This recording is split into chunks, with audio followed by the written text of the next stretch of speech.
I think the thing that got me through it was just family and wanting to be there with my family. Um, at 14, I I was in school and I was out of Right. school and I was Were at you home like with, were you uncomfortable that you were gonna have just one testicle at 14? I never ever, it never crossed my mind, honestly.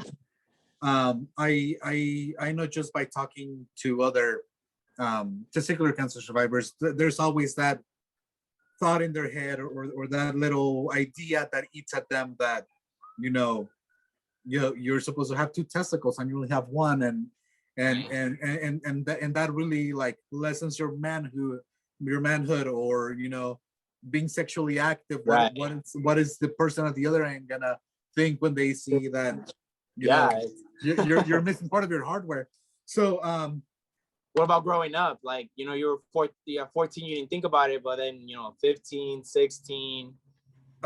again, it never crossed my mind. I think when I was dating, Would you mention it right away when you were dating, or would you like keep it to yourself? I always waited. I always waited simply because I felt like just putting this big thing out in the open like that was like my the thought in my head was I want to keep this as lighthearted as possible and not put extra strain in this, because at 16, when you're out there and dating and talking to boys, girls, whatever it is that you're into, like you want to keep it fun and casual and flirty, and you don't want to be like, hey, I had cancer, like I'm missing a testicle kind of thing. Like yeah, but I mean that's the way I approached it. How did you approach that those later teen years, being sexually active, and missing a testicle? I was a little bit more the same as you. I never really like. I've always been really open about it, you could say, because I never liked the idea that not that many men were comfortable talking about it. Mm-hmm.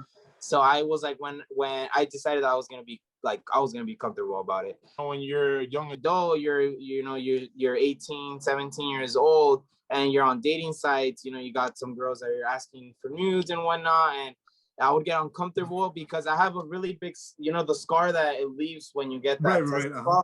You can't crop that out. Yeah.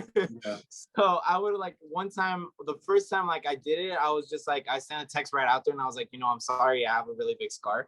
And the girl, she wasn't even like worried about it. She was like, oh, don't worry about it. I was like, cool. So after that, I guess I was just more comfortable. Like I was like, if she didn't worry about it, then nobody is. So I started just talking about it. Like when I would be in groups with people or with girls or whatever it was, I would even joke around. I'd be like, oh yeah, when I had cancer. And then people would be like, oh wait, what? And then I'm like, yeah. When I had testicular cancer, I only have one ball. And I would just keep the conversation going. Like I wouldn't like stop and, think about it like, oh, they must feel awkward or whatnot, right. So I think it was very like fluent, as how do you approach it now then? How does the conversation flow when you have to bring it up? It's because I just brought it up the other day at a gas station, and it was like a really funny moment too, because I don't know, like it was like the girl, it's a girl there, right? And I can't remember what brought up the conversation, but I was like, yeah, I had testicular cancer. And then she said, well, I'm happy you didn't die. Oh so yeah, and then honestly, like, I don't know if like some people take it the wrong way, but it made me laugh because a lot of people are just like, oh my God, I'm so sorry. But she said, I'm happy you didn't die. And it made my entire day. It was so funny that she did that.